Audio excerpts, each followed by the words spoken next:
Hi friends, welcome back to മൈസ് corner. അപ്പോൾ ഇന്ന് നമ്മൾ സേമിയ വരയ്ക്കതിൻ്റെ റെസിപ്പിയാണ് ഉണ്ടാക്കി കാണിക്കുന്നത്.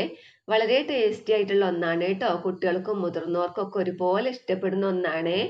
അപ്പോൾ ഇത് നമ്മൾ ബ്രേക്ക്ഫാസ്റ്റിനായിട്ടും ഈവനിങ്ങിനായിട്ടും ഒക്കെ ഉണ്ടാക്കി കഴിക്കാൻ പറ്റിയ ഒന്നാണ്. അപ്പോൾ നമുക്കിത് എങ്ങനെ ഉണ്ടാക്കിയത് കാണാം, പിന്നെ വീഡിയോയിലോട്ട് പോകാം. അപ്പോൾ എൻ്റെ വീഡിയോ കാണുന്നവർ നിങ്ങൾ ലൈക്ക് ചെയ്ത് കാണാൻ നോക്കണം കേട്ടോ. അപ്പം ഞാനിതേ ചട്ടി അടുപ്പത്ത് വെച്ചിട്ടുണ്ട്. ഇതിലേക്ക് ഒരു ടേബിൾ സ്പൂൺ മിൽമ നെയ്യ് ഒഴിച്ചു കൊടുത്തിട്ടുണ്ട്. അപ്പം നമുക്ക് ഇനി ഇതിലേക്ക് നമ്മളെ കയ്യിൽ എന്തെങ്കിലും അണ്ടിപ്പരിപ്പോ മുന്തിരിയോ ഉണക്കമുന്തിരിയോ ഉണ്ടെങ്കിൽ നമുക്ക് ഇട്ടൊന്ന് വറുത്ത് കോരാം കേട്ടോ.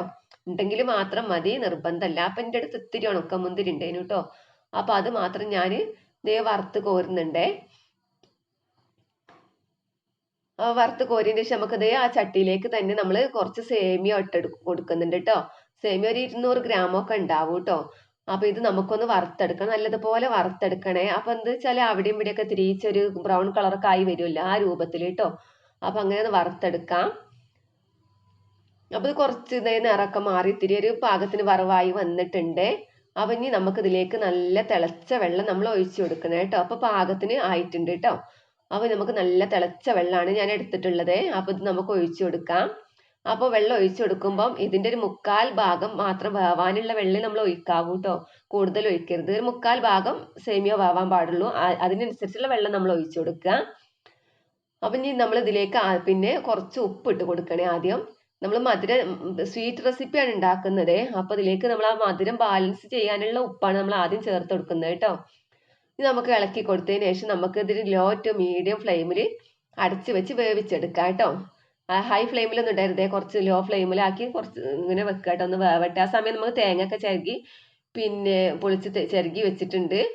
അപ്പോൾ ഇതേ നമ്മൾ ആ സമയം കണ്ടോ, ഒരു പാകത്തിന് പെട്ടെന്ന് നോക്കണം കേട്ടോ, അടി പിടിക്കാതെ. കണ്ടോ, നല്ല പാകത്തിന് ഒരു 1/4 ഭാഗം വന്നിട്ടുണ്ട്.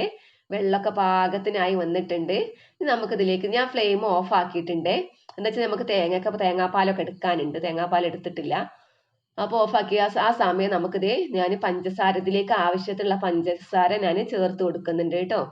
ഈ ചേർത്ത് കൊടുത്തിട്ട് നന്നായി ഇളക്കി കൊടുത്തതിന് ശേഷം നമുക്കൊന്ന് അടച്ച് വെക്കാം കേട്ടോ. ഈ സമയം നമുക്ക് തേങ്ങാപ്പാലൊക്കെ എടുത്ത് വെക്കാം. തേങ്ങാപ്പാൽ എന്ന് വെച്ചാൽ 1-ാം പാലും 2-ാം പാലും മാത്രം എടുത്താൽ മതി കേട്ടോ. ആദ്യം ഒന്ന് കൈകൊണ്ട് നല്ല പിഴിഞ്ഞെടുക്കുക കുറച്ച് പാല്.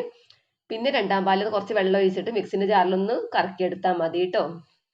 അപ്പം അങ്ങനെയാണ് ഞാൻ തേങ്ങാപ്പാൽ എടുത്ത് വെക്കുന്നത്. 2 മിനിറ്റ് ഇങ്ങനെ വെച്ചാൽ മതി കേട്ടോ. അപ്പോൾ പഞ്ചസാരയൊക്കെ ശരിക്കും ഉരുകിയോളും. തീ കത്തിക്കണ്ട കേട്ടോ. അപ്പോൾ നമ്മളിതേ തേങ്ങാപ്പാലൊക്കെ എടുത്തിട്ടുണ്ട്. തേങ്ങാപ്പാലൊക്കെ പിഴിഞ്ഞെടുത്തതിന് ശേഷം ഇതേ മൂടി തുറക്കുന്നുണ്ട്. നമ്മൾ തീ കത്തിച്ചിട്ടില്ല കേട്ടോ. നമ്മൾ തീ ഓഫ് ആക്കിയതാണ്, ഫ്ലെയിം ഓഫ് ആക്കി. ഇപ്പോൾ ഇതേ പഞ്ചസാരയൊക്കെ ഉരുകി കണ്ടോ, ലൂസായി വന്നിട്ടുണ്ട്. നമുക്ക് പിന്നെ എടുത്ത് വെച്ച തേങ്ങാപ്പാൽ 2-ാം പാലാണ് കേട്ടോ. 2-ാം പാൽ നമുക്ക് ഇതിലേക്ക് ഒഴിച്ചു കൊടുക്കാം. 2-ാം പാൽ ഒഴിച്ചു കൊടുത്തതിന് ശേഷം നമുക്ക് ഫ്ലെയിം ഓൺ ആക്കാം കേട്ടോ. തീ കത്തിച്ച് കൊടുക്കാം.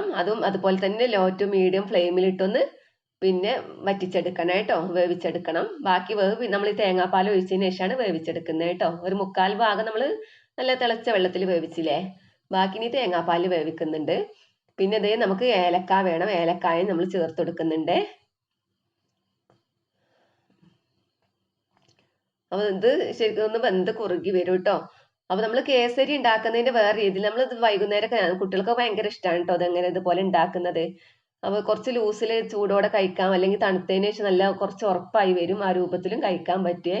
ഇതേ ഞാൻ തമ്പാൽ ഒഴിച്ചു കൊടുത്തിട്ടുണ്ട്. 1-ാം പാല് ഒന്ന് കൈകൊണ്ട് പിഴിഞ്ഞെടുത്തതായിരുന്നു കേട്ടോ ആദ്യം. അപ്പോൾ അത് ഒഴിച്ചു കൊടുത്തിട്ട് നമുക്ക് ഫ്ലെയിം ഓഫ് ആക്കാം കേട്ടോ. നല്ല ടേസ്റ്റി ആയിട്ടുള്ളൊരു സേമിയാണ് കേട്ടോ. ഇതൊന്ന് തണുക്കുമ്പോൾ ഒന്ന് ഉറച്ച് വരും കേട്ടോ. ഇനിയിപ്പോൾ ഇത് ചൂടോടെ കഴിക്കാൻ പറ്റുമെങ്കിൽ അങ്ങനെ കഴിക്കാൻ ഇഷ്ടമുള്ളവർക്ക്. അപ്പോൾ തണുത്ത് കഴിഞ്ഞാൽ കുറച്ചൊന്ന് ഉറച്ച് വരും. ആ രൂപത്തിലും കഴിക്കാം. നല്ല ടേസ്റ്റാണ്, നിങ്ങളിത് എങ്ങനെ കഴിച്ചാലും കേട്ടോ. അപ്പോൾ നമുക്കിത് വറുത്ത് വെച്ച മുന്തിരി നമുക്ക് ഇതിലിട്ട് കൊടുക്കണേ. അപ്പോൾ അത് മുന്തിരി ഞാൻ കൊടുത്തിട്ടുണ്ട്. നമുക്കൊന്ന് ഇളക്കി കൊടുത്താൽ മാത്രം മതി കേട്ടോ. നല്ല ടേസ്റ്റ് ആയിട്ടുള്ള ഒന്നാണ്. അപ്പോൾ നിങ്ങൾ ഇതുപോലെ ഉണ്ടാക്കി നോക്കാത്തവരാണെങ്കിൽ ഉണ്ടാക്കി നോക്കണേ കേട്ടോ.